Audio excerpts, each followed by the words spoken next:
てる状態。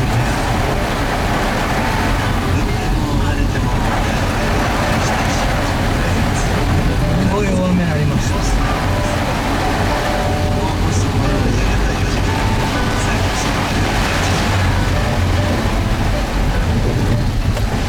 島根放射ラジオ節。この番組ではゲストの皆さんのまた芝居のコンテンツをお届けします。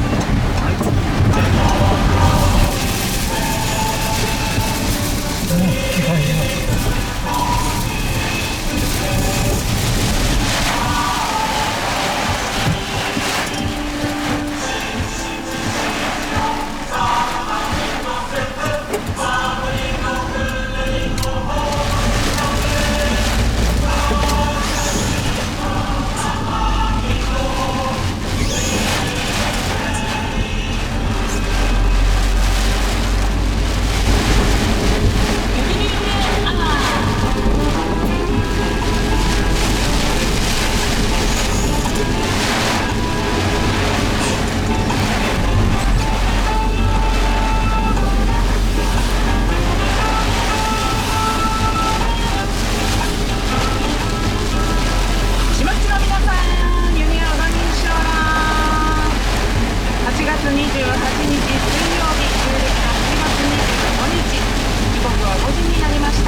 大和村エリアにて奄美 FM D ウェーブ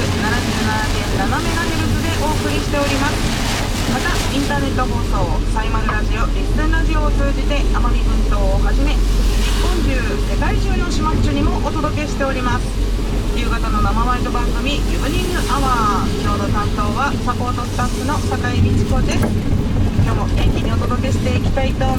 いますので、どうぞ午後7時までゆっくりお付き合いいただければと思います。大きなちょっと被害が出ているということも聞いておりますが、停電もねまだ終わっておりませんが、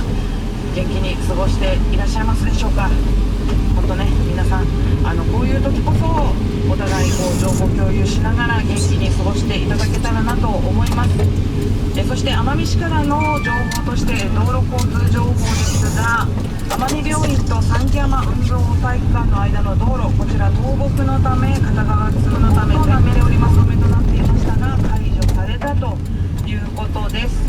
その他、大和村、県村、瀬戸内町、龍郷町での規制区間はないという情報をいただいております。さあ、そして避難所ですが、避難所、5時現在ですね、避難指示解除に伴い島内避難所は全部、閉鎖されているということです。島内避難所は全部閉鎖になっているということです。お家に帰られてもですね、皆さん引き続き注意しながらお過ごしいただけたらなと思います。そして機械町の県道における通行止めですが、こちらもですね通行止めがあったということですが、こちら全部解除になっているということでご連絡をいただいております。赤レンの、通行止めがあったということですが、こちらも通行止め解除となっております。その他ですね、電線が切れて、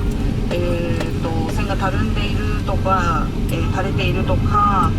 いろいろ情報をいただいておりますが、皆さんお住まいのところ大丈夫でしょうか。もしねこの辺こういう感じ